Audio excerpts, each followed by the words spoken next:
The newborn. You won't remember any of this, but it happened.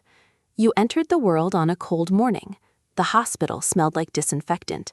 The lights were painfully bright. Every sound felt overwhelming. Gentle hands lifted you into the air. The doctor counted your fingers and toes. A nurse cleaned you up, wrapped you in a warm blanket, and placed you in your mother's arms. You cried. That was exactly what everyone wanted to hear, because a crying baby is a healthy baby. Your mother held you against her chest. Her heartbeat became the very first sound you recognized. It meant safety. Your father stood beside the bed with trembling hands. He counted your tiny fingers one more time. 7 pounds. Such a small number, yet it meant the entire world. Level 2. The child. You're 7 years old. The world feels endless. Your backyard is an entire kingdom. The tree at the end of the street looks like the tallest mountain on earth. Every morning you wake up excited just to be alive. On your first day of school, you cry when your mom says goodbye. Then you learn how to read, and suddenly the whole world opens up. One day you want to be a dinosaur, the next day a pirate, then an astronaut. You learn to ride a bike. Your dad runs behind you, holding onto the seat. One afternoon, you look back. He's no longer holding on.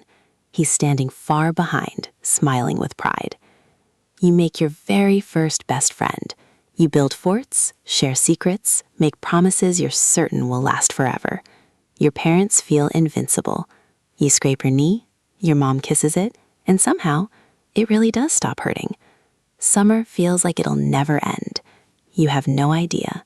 These are some of the happiest days of your life. You're 16. Everything changes.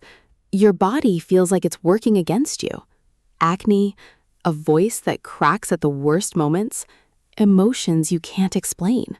You slam doors, you argue with your parents. You swear they just don't understand you. No one does. Your dad isn't your hero anymore. At least that's what you think. You get your first job. You fall in love. Then your heart gets broken for the very first time. 3 weeks later, you convince yourself you're over it. You stay out too late, take risks because you believe you're untouchable. You honestly think these years will last forever. But the clock has been ticking all along. You're 22. You leave home. Freedom feels incredible and terrifying. You stay awake until 4 in the morning talking about life with friends. You learn to cook, do laundry, pay bills, clean up your own messes. Then, homesickness hits. Before you even say a word, your mom somehow already knows. You make friendships that will last a lifetime. For the first time, you begin seeing your parents as real people, not superheroes, people who quietly sacrificed everything for you. The safety net is gone. Now it's your turn. Level 5, the builder. You're 28. You've got a real job. The daily grind begins. You get overlooked. You think about quitting more than once.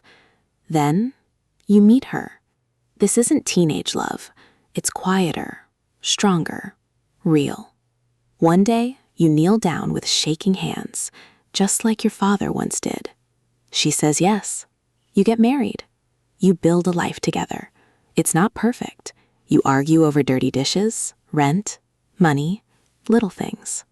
Years later, you'll realize these ordinary days were actually the best ones. Level 6, the father. You're 35. You're holding your newborn son, 7 pounds. He can't even hold his own head. And suddenly, you understand your father completely. The shaking hands, the fear, the overwhelming love. You wake up 6 times every night, change diapers at 3 in the morning. Then 2 years later, your daughter arrives. Now you're outnumbered. Everything you do is for them. You work harder, accept the promotion. One afternoon, you teach your son how to ride a bike.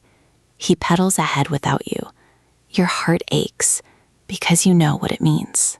Level 7, the provider. You're 48, right in the middle of life. Your career reaches its peak. Your teenage son starts slamming doors, just like you once did. Then your father gets sick. You sit beside his hospital bed, holding his hand. He looks at you and says he's proud of you. Soon after, he's gone. The grief never completely disappears. Mother moves in with you. For the first time, you're taking care of the people who once took care of you. Level 8. The empty nest. You're 58. The house feels strangely quiet. Your children have lives of their own now. It's just you and your wife.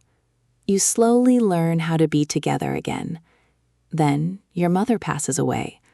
You lay her to rest beside your father. Now you are the oldest generation.